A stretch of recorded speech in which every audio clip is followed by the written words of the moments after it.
Konnektoren im Deutschen endlich verstehen. Hi, ich bin Flora und ich helfe dir beim Deutschlernen. Vielleicht kennst du das Problem.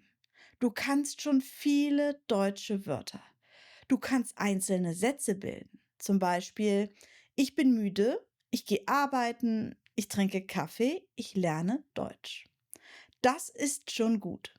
Aber wenn du natürlicher Deutsch sprechen möchtest, brauchst du etwas sehr Wichtiges. Konnektoren. Konnektoren verbinden Sätze miteinander. Aus zwei einfachen Sätzen wird dann ein langer, besserer Satz. Zum Beispiel, ich bin müde, ich gehe arbeiten. Mit Konnektor klingt das besser. Ich bin müde, aber ich gehe arbeiten. Oder ich bin müde, weil ich schlecht geschlafen habe. Oder ich habe schlecht geschlafen, deshalb bin ich müde. Siehst du den Unterschied? Konnektoren machen dein Deutsch flüssiger. Sie helfen dir, Gründe zu nennen. Sie helfen dir, Gegensätze zu erklären. Und sie helfen dir, im Gespräch viel natürlicher zu klingen. In diesem ersten Teil lernst du die wichtigsten Konnektoren für den Alltag. Und, oder, aber, denn, sondern, weil, da, deshalb, deswegen, darum, also, obwohl und trotzdem. Los geht's. Was sind Konnektoren? Konnektoren sind Wörter, die Sätze oder Satzteile verbinden. Sehr einfache Konnektoren sind zum Beispiel und, oder, aber, denn. Zum Beispiel, ich trinke Kaffee und ich esse ein Brötchen. Möchtest du Tee oder möchtest du Kaffee? Ich bin müde, aber ich gehe trotzdem zur Arbeit. Ich bleibe zu Hause, denn ich bin krank. Das sind sehr wichtige Wörter, aber im Deutschen gibt es ein Problem. Manche Konnektoren verändern die Wortstellung. Zum Beispiel, ich bin müde, weil ich schlecht geschlafen habe. Hier steht das Verb am Ende, weil ich schlecht geschlafen habe. Nicht, weil ich habe schlecht geschlafen. Das klingt falsch. Aber keine Sorge, wir gehen das Schritt für Schritt durch. Du musst dir heute vor allem merken, es gibt Konnektoren, nach denen der Satz normal bleibt. Und es gibt Konnektoren, nach denen das Verb am Ende steht. Die einfachsten Konnektoren. Fangen wir mit den einfachsten Konnektoren an. Und. Und verbindet zwei Informationen. Zum Beispiel, ich lerne Deutsch und ich wohne in Deutschland. Oder kürzer, ich lerne Deutsch und wohne in Deutschland. Noch ein Beispiel, ich arbeite im Krankenhaus und mache eine Ausbildung. Oder ich gehe einkaufen und danach koche ich. Und ist neutral. Das bedeutet einfach Information 1 plus Information 2. Oder. Oder benutzt du, wenn es eine Wahl gibt. Zum Beispiel, möchtest du Kaffee oder Tee? Fahren wir mit dem Bus oder mit der Bahn? Rufst du mich an oder schreibst du mir eine Nachricht? Sehr wichtig im Alltag. Bar oder mit Karte? Das hörst du oft an der Kasse. Du kannst antworten, mit Karte bitte oder bar bitte. Aber. Aber zeigt einen Gegensatz. Zum Beispiel, ich bin müde, aber ich muss arbeiten. Das Essen ist lecker, aber sehr teuer. Ich verstehe viel Deutsch, aber ich spreche noch unsicher. Dieser Satz ist für viele Lernende sehr realistisch. Ich verstehe viel Deutsch, aber ich finde nicht immer die richtigen Wörter. Aber ist sehr wichtig, weil es nicht alles positiv oder negativ macht. Es zeigt, es gibt zwei Seiten. Denn Denn gibt einen Grund. Zum Beispiel, ich bleibe heute zu Hause, denn ich bin krank. Ich nehme eine Jacke mit, denn es ist kalt. Ich muss mich beeilen, denn der Bus kommt gleich. Nach denn bleibt die Wortstellung normal. Also, denn ich bin krank, nicht denn ich krank bin. Das ist wichtig. Sondern. Sondern benutzt du nach einer Verneinung. Zum Beispiel, ich trinke keinen Kaffee, sondern Tee. Ich fahre nicht mit dem Auto, sondern mit der Bahn. Das ist kein Problem, sondern eine Chance. Wichtig steht meistens nicht kein oder keine. Zum Beispiel, ich möchte nicht heute kommen, sondern morgen. Ich suche keinen Arzt, sondern eine Apotheke. Gründe erklären. Jetzt kommen wir zu Gründen. Wenn du erklären willst, warum etwas passiert, brauchst du diese Wörter. Weil, da und denn. Weil. Weil ist einer der wichtigsten Konnektoren in Deutschen.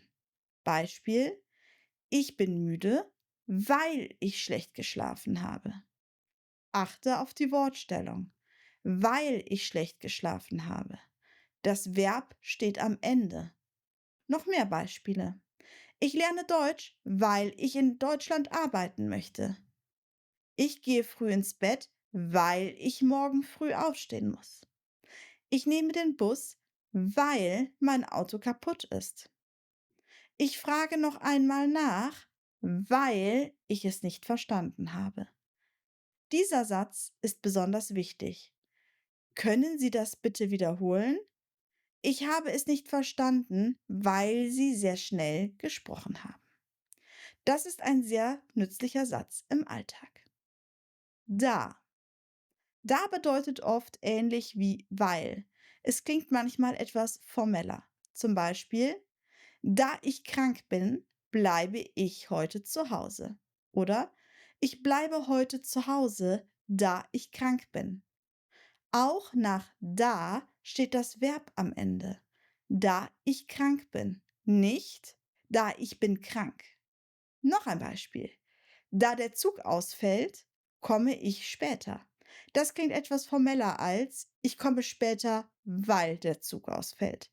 Beides ist aber richtig. Im Alltag ist weil meistens normaler. In E-Mails oder offiziellen Situationen klingt da oft besser. Denn. Denn hatten wir schon. Es gibt auch einen Grund, aber die Wortstellung bleibt normal. Ich komme später, denn der Zug fällt aus. Vergleiche. Ich komme später, weil der Zug ausfällt.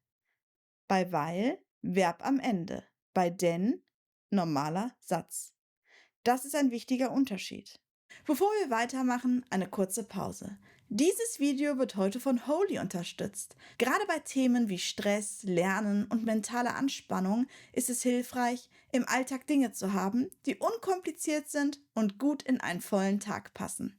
Holy macht Energy, Hydration und Eisteepulver zum Selbstmischen. Wenn du Holy gerne testen möchtest, schau einfach unten in die Beschreibung. Dort findest du meinen Link. Mit dem Rabattcode Deutsch erhältst du 10% auf deine Bestellung. Damit unterstützt du auch direkt meine Arbeit hier bei Einfach Deutsch. Ich würde mich freuen, wenn du bei Holy vorbeischaust. Und jetzt machen wir weiter. Folgen erklären. Jetzt drehen wir die Richtung um. Vorher hatten wir ich bin müde, weil ich schlecht geschlafen habe. Das bedeutet, ich bin müde. Warum? Weil ich schlecht geschlafen habe. Jetzt machen wir ich habe schlecht geschlafen, deshalb bin ich müde. Hier kommt zuerst der Grund, danach kommt die Folge. Die wichtigsten Wörter sind deshalb, deswegen, darum, also. Deswegen. Deswegen bedeutet aus diesem Grund. Zum Beispiel, ich habe schlecht geschlafen, deshalb bin ich müde. Der Bus hatte Verspätung, deshalb bin ich zu spät gekommen. Ich muss morgen früh aufstehen, deshalb gehe ich heute früh ins Bett. Wichtig, nach deshalb kommt direkt das Verb. Deshalb bin ich müde.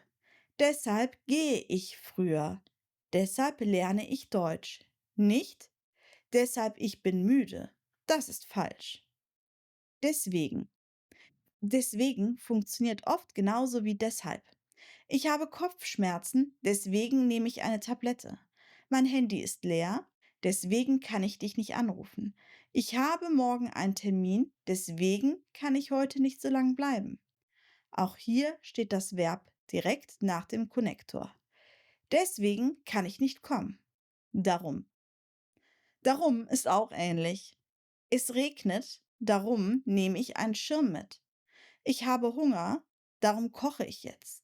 Ich möchte besser sprechen, darum übe ich jeden Tag. Deshalb, deswegen und darum sind sehr ähnlich. Du musst nicht alle drei perfekt benutzen, aber du solltest sie verstehen. Also.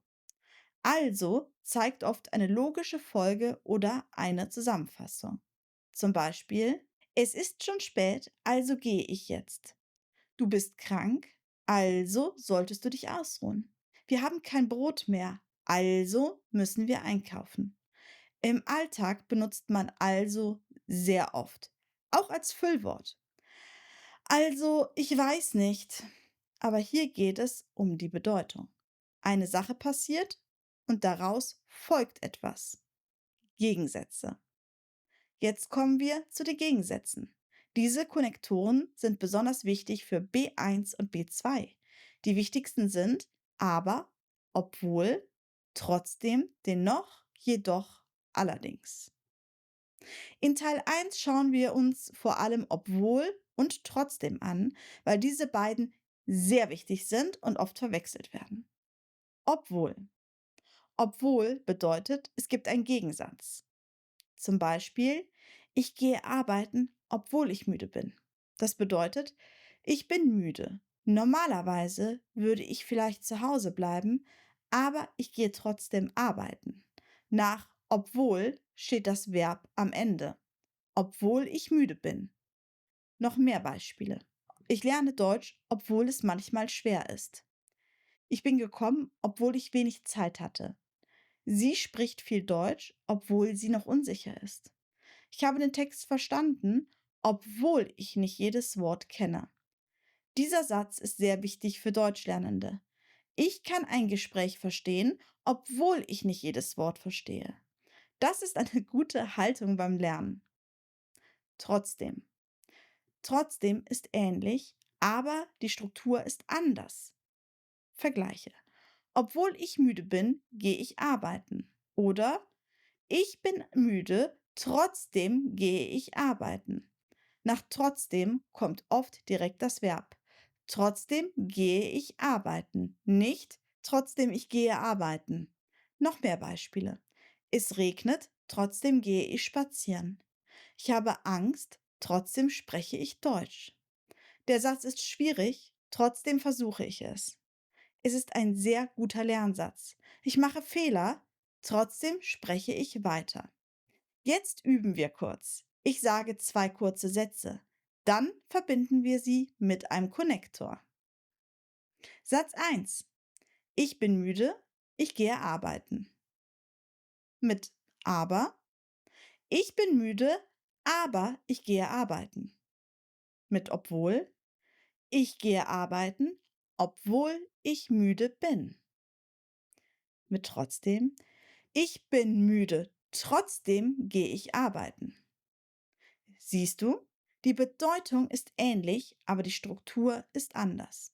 Noch ein Beispiel. Ich habe schlecht geschlafen, ich bin müde. Mit weil. Ich bin müde, weil ich schlecht geschlafen habe. Mit denn. Ich bin müde, denn ich habe schlecht geschlafen. Mit deshalb. Ich habe schlecht geschlafen, deshalb bin ich müde. Das ist genau der Punkt. Weil erklärt den Grund. Denn erklärt auch den Grund, aber mit normaler Wortstellung. Deshalb zeigt die Folge. Heute hast du die wichtigsten Konnektoren für den Anfang gelernt. Und, oder, aber, denn, sondern, weil, deshalb, deswegen, darum, also, obwohl und trotzdem. Wenn du nur 5 davon aktiv üben möchtest, aber, weil, denn, deshalb, trotzdem. Mit diesen 5 Wörtern kannst du schon sehr viele natürliche Sätze bilden. Zum Beispiel, ich bin müde, aber ich gehe arbeiten. Ich lerne Deutsch, weil ich in Deutschland arbeiten möchte. Ich bleibe zu Hause, denn ich bin krank. Mein Zug fällt aus, deshalb komme ich später. Ich mache Fehler, trotzdem spreche ich weiter. Im zweiten Teil geht es dann um weitere wichtige Konnektoren. Wenn, als, während, bevor, nachdem, falls, damit, Umzug, außerdem, je, desto und viele mehr. Schreib mir gerne in die Kommentare, welcher Konnektor ist für dich schwieriger? Weil, obwohl oder trotzdem? Wenn dir dieses Video geholfen hat, abonniere gerne den Kanal, lass ein Like da und schreibe einen Kommentar.